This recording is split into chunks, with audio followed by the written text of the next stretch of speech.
Gurengnya bersama yang kanan di tengah-tengah tayo Tunggu Zulkifli dari Aceh Timur.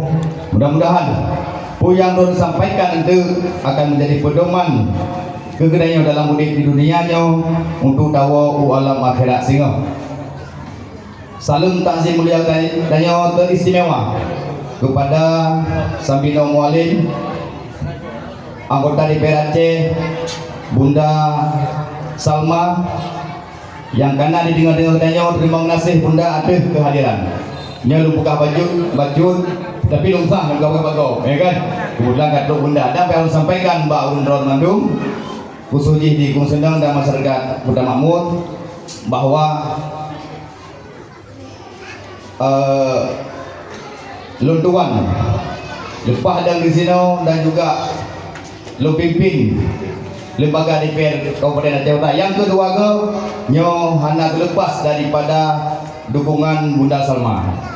Ya, nyo rekat dukungan beliau sehingga luntuan kecaya pimpinan untuk pimpin DPR Aceh Utara kedua periode kedua DPR. Di ngupuk aja loh tiga nyambang, ya kan?